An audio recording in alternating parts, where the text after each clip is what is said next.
नमस्कार दोस्तों। आज दिन है 6 अक्टूबर, संडे का दिन है। और मैं तैयार हूँ मंडे यानी 7 अक्टूबर से ट्रेड करने के लिए। तो मेरा चार्ट कैसा दिखता है, मैंने क्या तैयारी की है मंडे से ट्रेड करने के लिए, और क्या मूवमेंट पॉसिबल है अलग अलग इंडेक्स में और अलग अलग करेंसी पेयर में, उसकी हम शॉर्ट में बात करेंगे इस वीडियो में। सामने आपको निफ्टी का चार्ट दिख रहा है वन डे टाइम फ्रेम में, और आप देख सकते हैं कि ऑल टाइम हाई जो निफ्टी ने लगाया था 26,277 का इंडेक्स में, उसके बाद जो क्लोजिंग हुई है वो 25,000 पे क्लोजिंग हुई है। यानी कि टॉप से निफ्टी ऑलरेडी 1250 पॉइंट नीचे आ चुका है पिछले वन वीक में।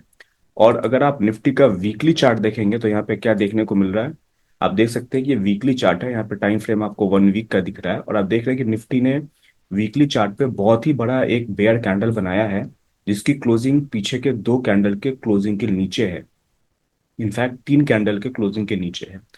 तो अभी अगर निफ्टी में ये फॉल कंटिन्यू रहा, जिसकी संभावना 70-75% है कि ये फॉल कंटिन्यू रहेगा, अभी थोड़ा और नीचे आ सकता है निफ्टी, तो मैं ये उम्मीद करता हूँ कि निफ्टी यहाँ पे डबल बॉटम यहाँ पे बनाएगा। ये जो आपको कैंडल दिख रही है वीकली टाइम फ्रेम में 5 अगस्त का, जिसका लो है 23,893, यानी कि निफ्टी अभी 25,000 पे है, ये 24,000 तक आराम से आ सकता है। क्योंकि निफ्टी आप देख सकते हैं कि बहुत ही स्ट्रांग बुल ट्रेंड में है, और इस बुल ट्रेंड में अब निफ्टी एक ट्रेडिंग रेंज बनाएगी, इसकी पूरी संभावना है। देखिए, जो प्राइस एक्शन का रूल होता है वो ये होता है कि कोई भी स्क्रिप्ट नीचे जाने के पहले अगर वो बुल ट्रेंड में है तो पहले वो ट्रेडिंग रेंज बनाता है, उसके बाद वो नीचे जाता है। तो मेरे हिसाब से निफ्टी को 24,000 तक आने में कोई दिक्कत होनी नहीं चाहिए। उसके बाद फिर से ये 26,000 जाएगा, फिर से 23,500 आएगा, फिर से 26,000 जाएगा, और उसके बाद एक गिरावट आ सकती है। जो प्राइस एक्शन आप यहाँ पे देख रहे हैं निफ्टी का, वो प्राइस एक्शन आपको यहाँ पे बनता हुआ दिख सकता है। आप देख रहे हैं कि 2011 में, अक्टूबर 2011 से लेके करीब करीब मार्च 2023 तक, सॉरी नॉट 2011, 2021 से लेके 2023 तक निफ्टी जो है वो ट्रेडिंग रेंज में थी 2 साल तक।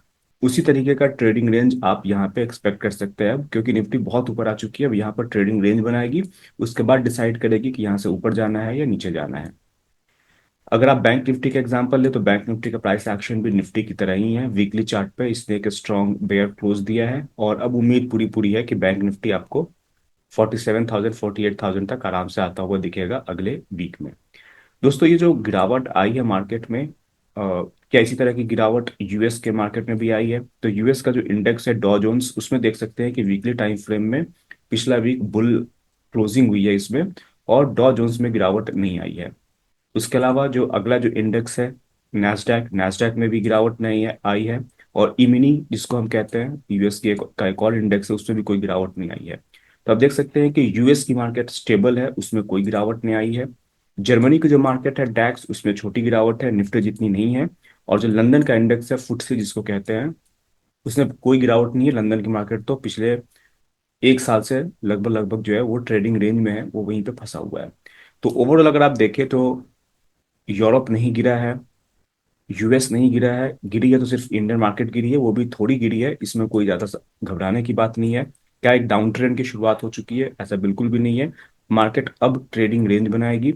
अब मार्केट का जो सपोर्ट का लेवल होगा वो 24,000 23,000 तक जाएगा, और ऊपर में 26,000 26,500 के बीच में मार्केट काफी दिनों तक घूमेगी, इसकी पूरी पूरी संभावना है। इसके अलावा मैं यूरो यूएसडी में ट्रेड करता हूं, तो यूरो यूएसडी में आप देख सकते हैं कि वीकली टाइम फ्रेम में एक अच्छा बेयर क्लोज मिला है। ये जैसे जो निफ्टी का प्राइस एक्शन है कुछ वैसा ही प्राइस एक्शन आपको यूरो यूएसडी में बनता हुआ दिख रहा है। अब यहाँ से ये डाउन ट्रेंड थोड़ा और कंटिन्यू रहेगा, इसकी पूरी पूरी संभावना है। और अगला वीक जो है, जो वीक आने वाला है कल से 7 अक्टूबर से, उसमें ये 1.07800 तक आ सकता है, इसकी पूरी पूरी संभावना है। तो मैं सेल साइड के ट्रेड्स को ज्यादा प्रेफर करूंगा यूरो यूएसडी में। एक नज़र जापान की मार्केट पर भी डाल लेते हैं। वीकली टाइम फ्रेम में जापान आप देख सकते हैं ट्रेडिंग रेंज में फंसा हुआ है, तो इसमें भी कोई बहुत बड़ी मूवमेंट है नहीं। अभी जो टेंशन चल रही है ईरान और इसराइल के बीच में, उसकी वजह से क्रूड ऑयल इस वीक में पॉजिटिव बुल क्लोज दिया है। और क्रूड ऑयल में एक अच्छी बाइंग अपॉर्चुनिटी है। अगर क्रूड ऑयल 75 के ऊपर सस्टेन करता है तो क्रूड ऑयल में बाइंग की जा सकती है एक अच्छे मूवमेंट के लिए, जो कि इसे 87 तक लेकर आ सकता है। तो दोस्तों, ये मेरी प्रिपरेशन है जो मैंने की हुई है कल से, यानी कि 7 अक्टूबर से अलग अलग स्क्रिप्ट में ट्रेड करने के लिए। आप देख सकते हैं कि जो कुछ लेवल्स है उस लेवल को मैंने मार्क करके दे रखा हुआ है पहले से। ट्रेडिंग की तैयारी बहुत पहले से की जाती है। आप देख सकते हैं कि हर स्क्रिप्ट पे आपको कुछ लाइंस रेड ब्लू और ग्रीन लाइंस बने हुए दिख रहे हैं।